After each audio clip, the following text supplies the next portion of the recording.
Hi, how are y'all doing tonight? I guess, yeah, it's starting to become tonight. I'm filming this at like almost 10 o'clock. Well, you better be doing good tonight, because I'm going to be handing you some wonderfully stretchy, sticky pages today. And I'm feeling good. I'm feeling good. So, I mean, if you aren't, I'm going to just take you along for the ride, anyways, because we're going to have fun. I'm in my pajamas. I have a stomach full of French dip. It's going to be great. It's going to be awesome. Mm, mm, mm. Oh. Ugh. All right, so what book are we talking about today? I guess that's a stupid question since the title isn't the title of this video. Leave the World Behind by Ruman Alam or Ruman Alam. Sincere apologies if I end up mispronouncing the name at all. But let's continue. What is this book about?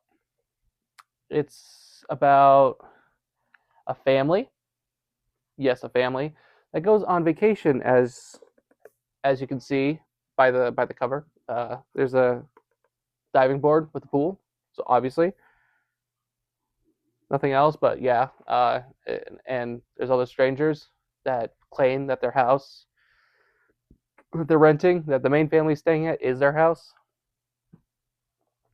Okay, I didn't fully enjoy this book, as you can tell by my painful act, but I did not fully enjoy this book. It wasn't. I don't know if it wasn't me, if it wasn't specifically tailored to me, but or if it's just generally not well written. That's what actually that's where I'm leaning towards, is that this wasn't well written. And which is kind of mind-boggling, because this is like one of those another like extremely popular books you can see right on the cover here, finalists for the National Book Award. It's amazing. Book of the year, best book of the year, enthralling. An exceptional read that will stay with you long after you sped through its final pages. A slippery and duplicitous, a slippery and duplicitous marvel of a novel. Okay, a thrilling book. Uh, the rarest of books, a genuine thriller, a brilliant distillation of our anxious age. So, of course, with all these massively glowing reviews, you expect something good, right? Obviously. Um, and also from what they are alluding to, I mean, generally it is widely considered like a very famous thriller suspense novel, but that is just not what I got from this. And I think a big like facet of what I think is down to the writing, and I'll talk about that later. But I think just right now it's like the thing that's just like toppling this house of cards right here. But first off, I'll start with the story. And so what do I think of the story? It, I actually, I actually really like the concept in this book. You know, it's an end of the world thriller, focusing on this small group of people there that are in an isolated house, and they don't know shit about what's happening. They don't know jack fuck. They don't know anything really. And on top of that, like as I stated before, there's six total characters. Four of them are one family, and then two of the others, they're their own separate family. They're a couple like on their own. They're strangers. Like two groups almost like kind of just shoved together. That's like the makings of a wonderful, wonderful book. So like just from that type of premise, it's like, oh wow, this should be like a sizzling type story that will keep me going and going and just enjoying it. But okay, the story. It starts off with the main family of four: Amanda, Clay, Rose. Is it Rose? Doesn't say here, but Rose and Archie. Okay, so they're just a family from New York, and they're going to this isolated house somewhere. I forgot the main location, but it's an isolated house. It's kind of a luxury, and they're renting it for their vacation for a little bit. and they're just staying there. And that's what the book, like the first, I'd say, few chapters of the book are. It's just them living out their lives in this, fun little vacation of theirs. But then suddenly one night, um, uh, these two others show up. An older couple named GH and Ruth. Okay, and they show up. They show up, and their instant claim is, "This is our house." And off the bat, it's like, "Ooh, okay. Why are the owners of the house coming at such a time like this when the main family is renting it out?"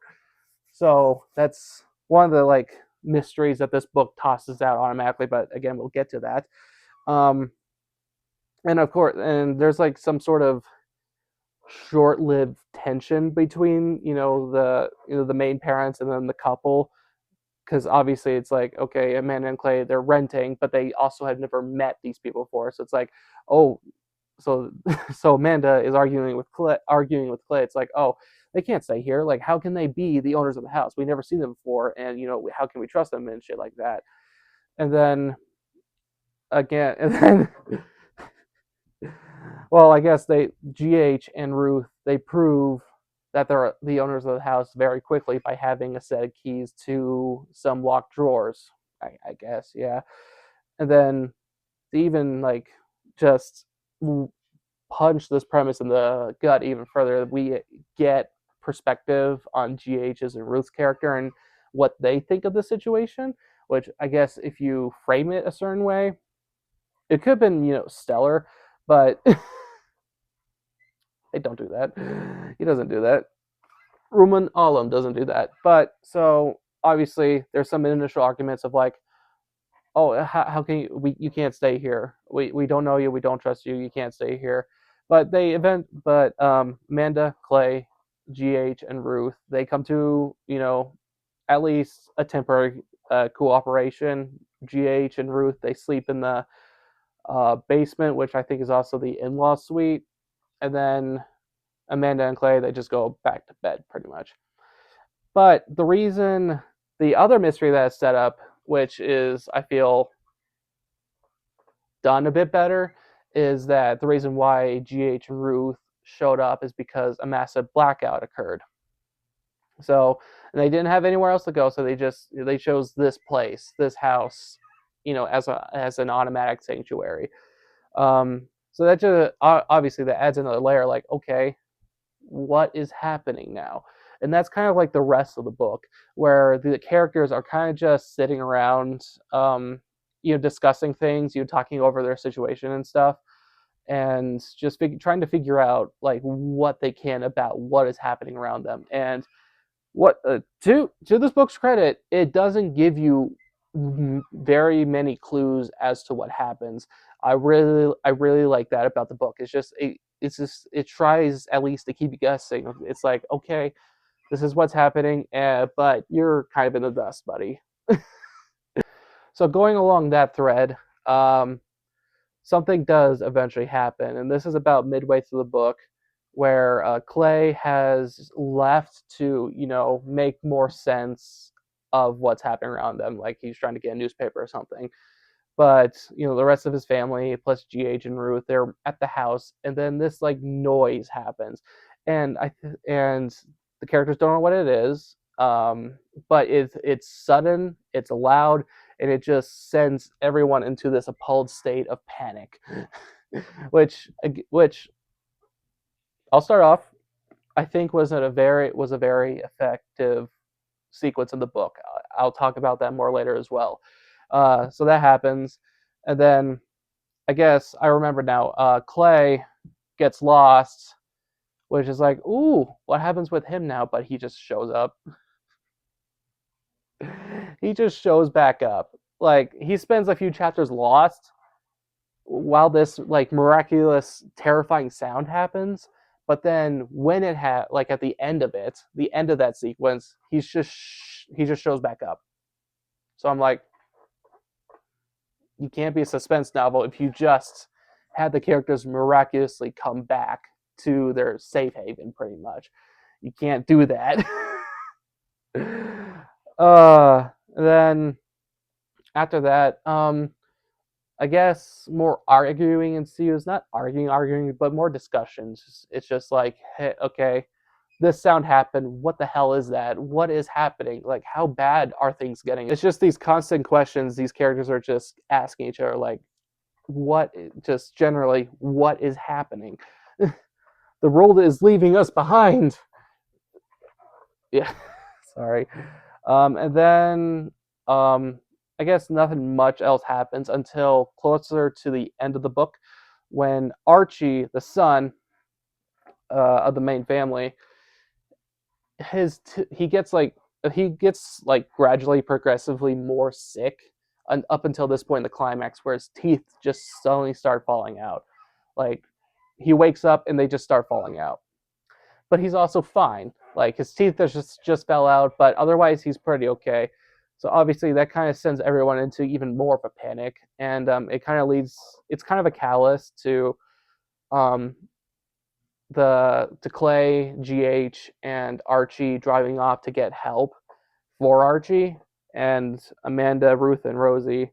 Oh no! Amanda and Ruth looking for Rosie, who just ditched, who just kind of ditched, and it is explained why in the last chapter. But yeah, that so in the last like few chapters of the book, everyone is just running around, just they just kind of just gave up trying to figure out what is happening, because finally there's some tension mingling against each other, instead of just us versus the world. It's us, like it's kind of still us against the world, but it's like, okay, now now the group is dismantling, and they're just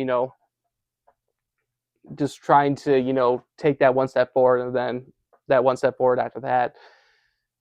Yeah, and then GH, Clay, and Archie, they run into a neighbor's house. I think of this guy named Danny, who is the contractor of GH.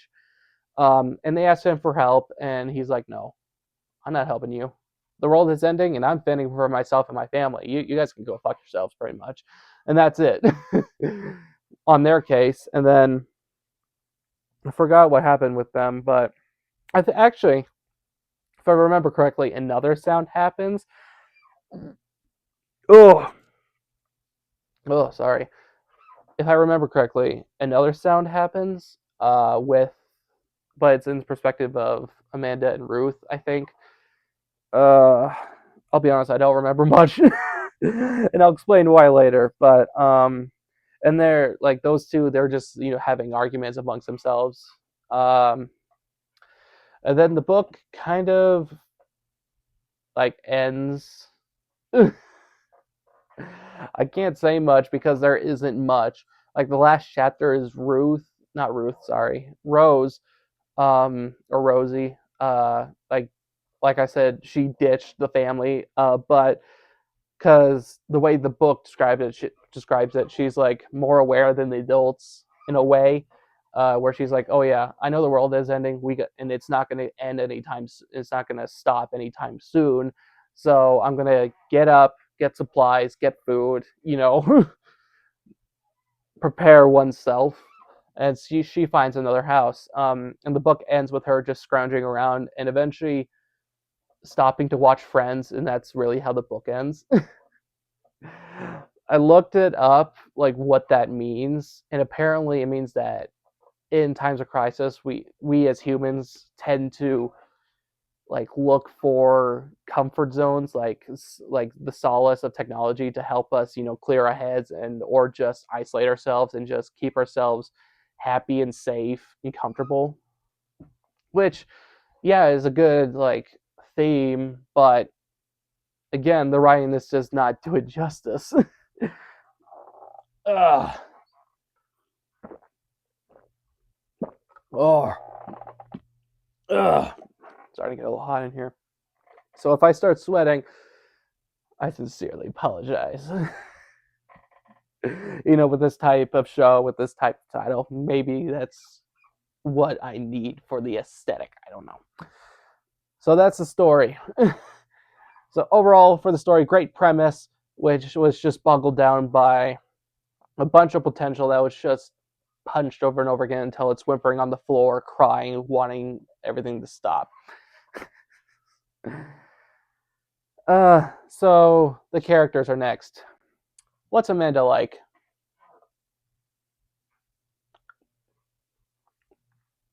She gets worried a lot. She gets worried a lot. How's Clay like? How's Kay? Not Kay. Clay. How is Clay like, or what is Clay like? Um,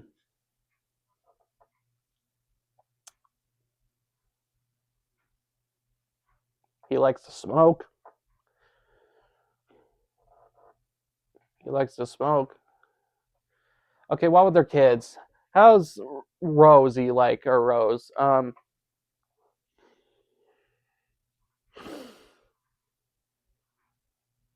She likes to read, and she eventually ditches her family to watch Friends. And Archie is a porn addiction. Not porn addiction because he's a teenager, but he like a great facet of like this. A book spends like a page talking about him thinking about porn and masturbating. It's weird. It's disgusting. Uh,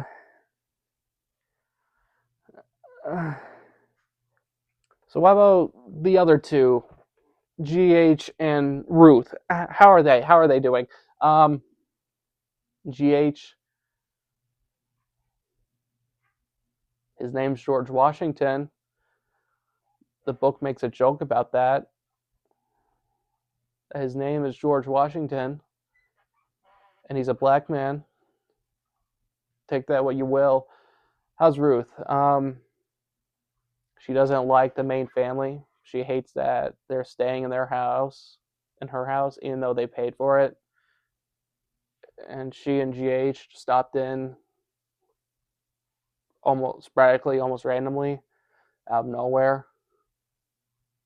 So there isn't much of her to have a reason to. I guess it kind of is because they are strangers. She doesn't know them. So the last thing I want is to see a bunch of strangers rummaging through my house like it's their house. But like given the circumstances, they paid to stay there for a little bit, and she and GH just dropped in. Okay, so as you can't tell, I can't. There isn't much going for the characters at all. No, there isn't much. It's just again, oh god, it's just down to the writing style. It's just the way Roman Alam wrote this book. It's just very passive of who the characters are, of how their personalities act. Like I remember while reading this book, I'm like, okay, what is he doing with the like?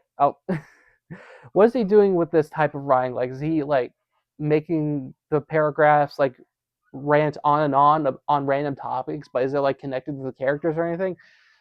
I don't know it, and I came away not getting much about anyone. Like from what I could gain, like he wrote like every person the same, and that is a big no-no in writing. Like with characters, you have to like give them separate identities, not through how they act or how they talk or how they say, or not. That's the same thing. How they act, how they talk, or just how they perceive things. Just like you also have to reflect that through how you write. Like if your character is more brash, you're gonna write your sentences probably more like short, direct, raw. You know, just to reflect their personality. This book doesn't do that. It just rambles, while also occasionally giving character direction slash character dialogue slash character emotions that are given to me as the reader in like quick bursts instead of expressing it, letting me feel it. I'll explain it a bit more later, but so far, like because of that all that, the characters just don't feel present at all. Like the uh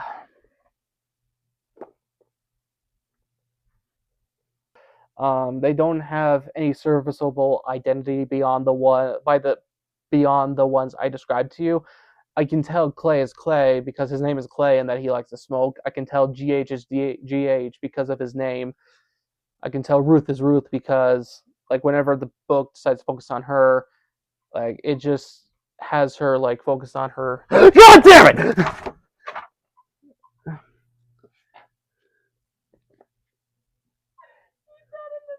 Yeah?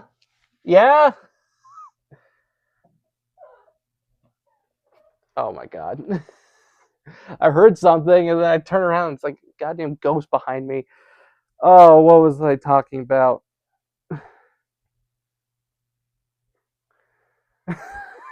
That was my sister, by the way. Um, so what was I talking about? Like Ruth. Whenever the book focuses on her, it's always talking about like how she doesn't like them being there, and Archie, as I just explained earlier, like he likes porn. He's a teenager, so he likes porn. That's like the only identifiable trait about him. Sorry, I stumbled through that. And then Rosie, she likes to read. I'm repeating myself because again, there isn't much about them. I don't have any favorites. I don't have any least favorites. I'm just like the characters in the situation they're in. I'm just passive towards them. Well, not passive, like passive. They're kind of passive in the story. Like the story happens to them, which is the type of premise, but they also don't have any like direction of themselves. They don't do anything that actually impacts the plot. They don't. They really, the majority of this book is just them standing around discussing things, and that is not. Depending on how you do it, that is not good suspense. So let's move on. Uh, Themes and writing. Um, there are themes about this book, about I guess our current age of anxiety as yeah, a genuine thriller, a brilliant distillation of our anxious age. So I guess like there are allusions to about like I explained earlier with the ending how we use technology a lot, not only to give us ourselves a crutch, but also just to keep us in our little bubbles. Which yes is true. It happens every day with pretty much everyone. um, but again, so so I'm just going to explain my problems with the writing in this book. It is come across as more of an essay than an actual like written narrative. So like example, so there's the start of the scene. The characters are put in the situation they're in for that chapter. They do some talking, but then it makes a metaphor or something, or like the words would make a connection to something else, and then it would just ramble on for like a paragraph to a page. I even like memorize the spot where this happens. It's one of the shorter ones, but it happens. Let me see this. Here it is. Here it is. I should get him up. There was that danger, she knew, in napping too late. The grogginess nothing would dispel. As a toddler, he'd wake with his face creased from the bedding, red from the exertion of rest, grumpy sorry, and unable to do more than pout for at least 10 minutes. So there's about, and then she moves on. She offered GH an excuse me, then went to the boy's door. So from what I read there, there's about, so let's see, one? Okay, so there's two sentences, but the second one is like extremely fucking long. So that's like, again, that's one of the shorter ones, but this book is filled with instances like that where it would just like it would just talk about something and instead of just tossing it off in a sentence like most books do. It did that where it just focuses needlessly on that. It took me out of it where you know what happens when you're writing a book and your mind just goes away from it for a few pages and you finally come back to it and you just don't know what the hell is going on. That was me throughout the entirety of this book. So I might even have to reread this damn thing just to get a full sense of what is going on because like Like every page, every chapter, every word, I was just trying to concentrate, and oftentimes I failed because that is how most of the book is presented, just in a massive rambling of essays with the occasional character quote, character direction, and character emotion. And that, and I have a peeve with the how Rumen presented the character like emotions in this story. And so he decides to over describe small things like a fucking nap. But whenever he is saying like a character is perturbed or a character is angry or patient, he just says that. Like GH was patient, Ruth was angry, like that. And it like that, like the other thing, the over explaining that shit is real throughout the book. When you are writing a suspense thriller, I don't take much credit from me, but when I feel like when you're doing a story like this, you have to lend the emotion of the characters to the reader than just Amanda was sad. You can't do that. You have to write paragraphs slash emotions in a way where the reader can learn something about how the character reacts or perceives things, or what's the word, adapts. I guess adapts to it. But so again, the reader can learn something about the character, but also feel what needs to be expressed in that specific scene. That doesn't do that. You can't just say a character feels this and expect us to care about that person. Like, I know the concept of feeling sad or angry, but people are separate individuals. They can express their anger or feel it, or not succumb. That's not the word. Or become witness to it in very different ways. And that's like the power of writing, that you can morph that. You can just do whatever the hell you want and make compelling characters by how they feel, by how they interact with others, how they talk to each other, how they themselves talk. But it doesn't do that. This book has no interest, at least to at least from my interpretation, this book has no interest in characters and how they react to a situation, which is kind of sad because this book is about reacting to situations. So when the writing style is like that, how much does it affect the suspense slash thriller aspects of this story? Obviously, a great fucking deal.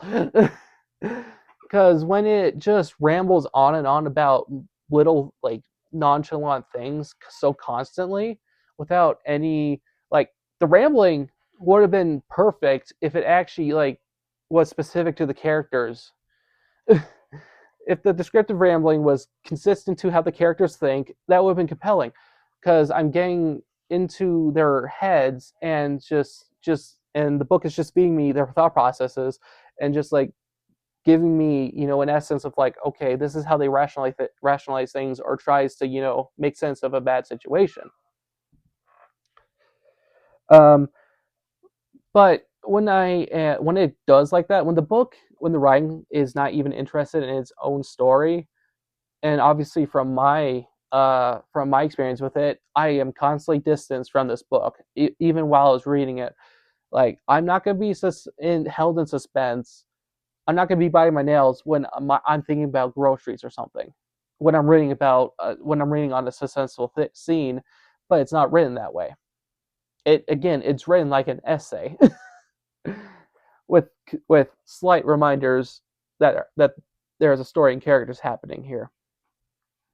Uh, so I guess on that front, it fails. So why is a book praised for being suspenseful not good? Well, there's a little, fun little section. Reading group guide. Uh, and there's like an interview. There's an interview uh, with the author and some other person. Where is it? It's somewhere. Ah, here it is. Here it is. Here's one of the questions. I don't often read mysteries or thrillers, and I was surprised by how dramatically the tension and suspense of the book worked on me physically. All right, and that's not the entire question, but I'm not going to read all that. But here's the author's response. It's not a genre I read very much in my current life, but I certainly did when I was young.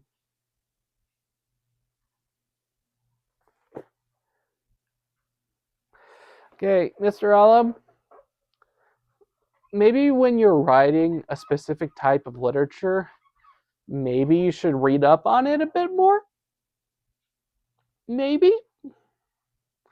Like, again, I don't know, like, fully how to write suspense thrillers. Like, I just learned fully how to write horror from an awesome online class. But like, dude, even I know the basics. Like, if you want to like write something more specific than like suspense and thriller, you have to like know the logistics of it. You have to like prep your knowledge for it. Then there's another thing here. It's similar.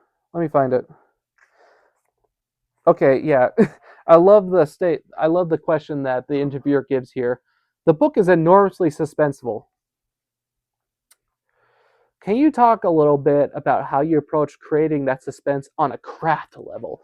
And this is the author's direct response. I didn't study widely how to do it.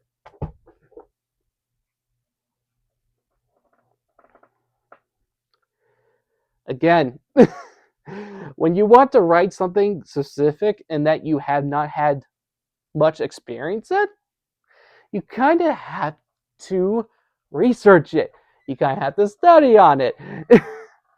Those two things kind of explain quite a bit because this does not work as a suspense thriller.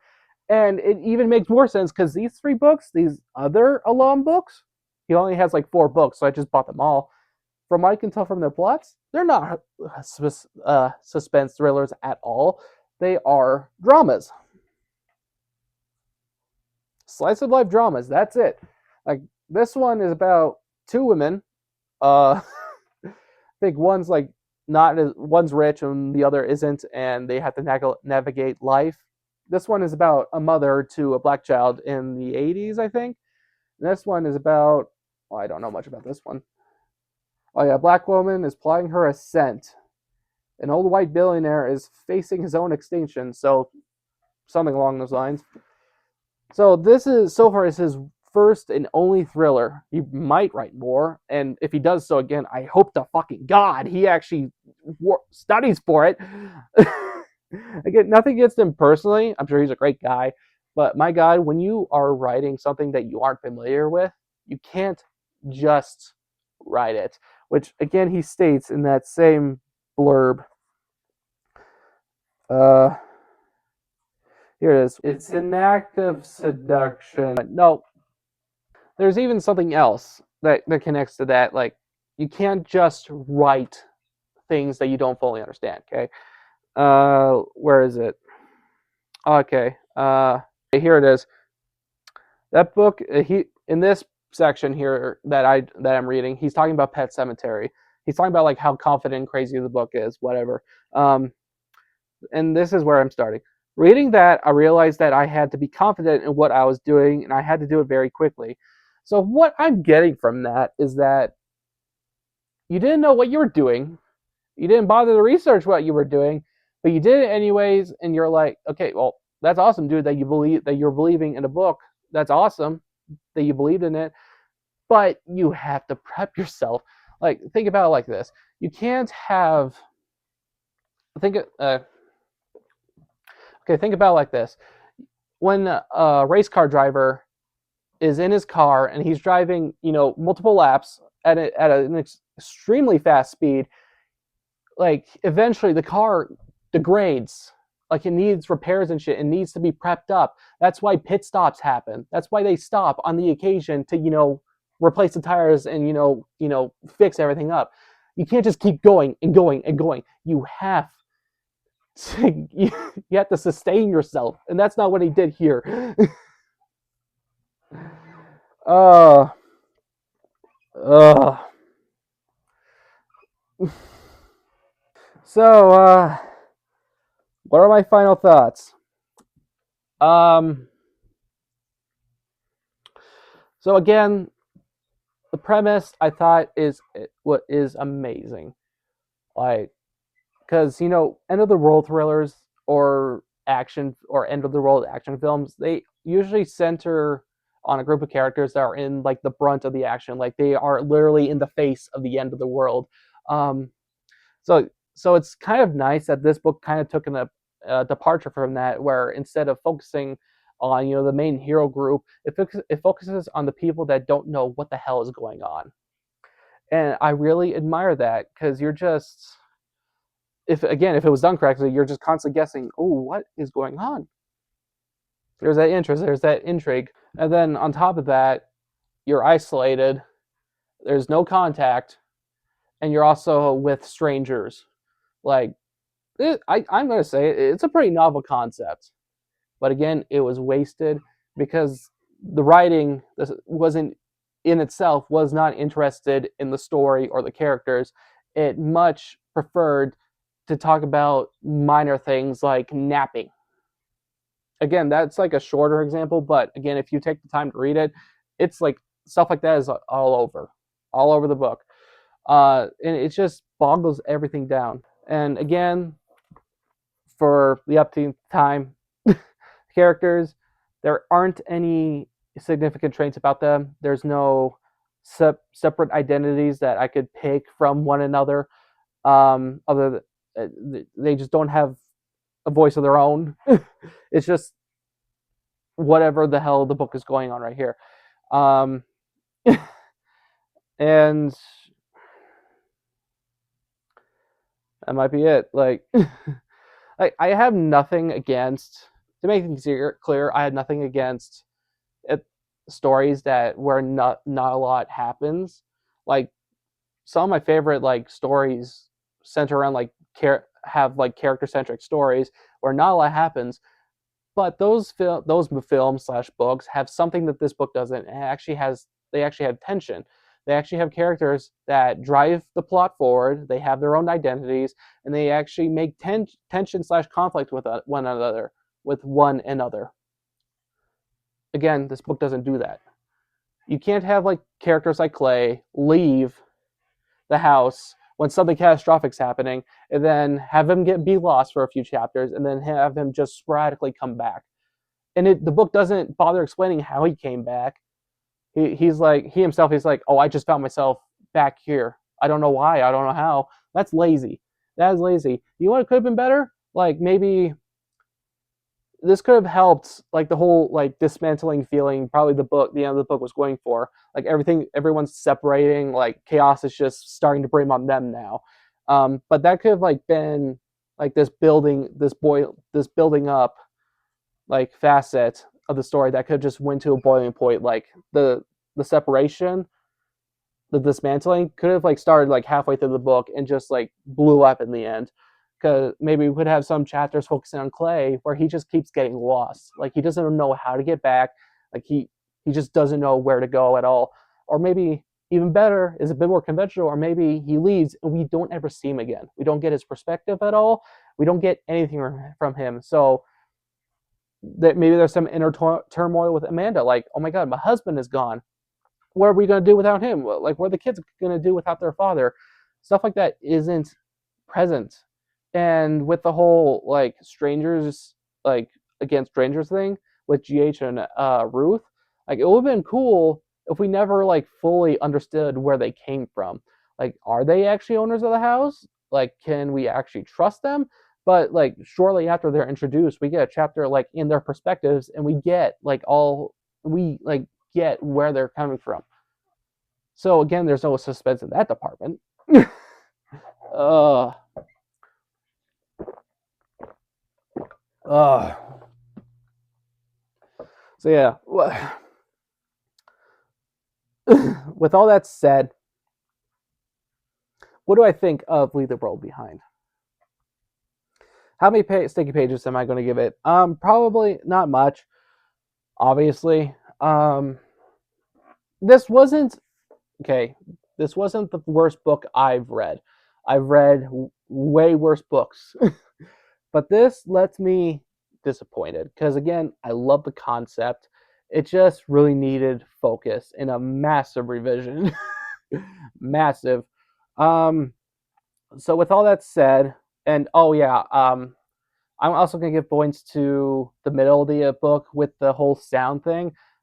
That's like the only part where the writing, the rambling actually kind of worked, or it actually kind of clicked for me, because it's like the characters they're experiencing something that they never have before, so it makes sense that they would just constantly like think things up, like constantly like direct their attention to new different things just so they could adapt and try to recognize what is going on. That's the only point in the book where I thought the writing actually worked a little bit. um but then the ending, I heard some criticisms that the ending feels abrupt, and I do see that, especially in the movie. The movie is worse, by the way. But I actually kind of got this kind of like, despite everything about the book, I did get this little kind of gut wrenching feeling, but that was mostly from what I think about the premise. Uh, um, so overall, I'd say 4 out of 10. 4 out of 10 sticky pages. This left me very, very lax.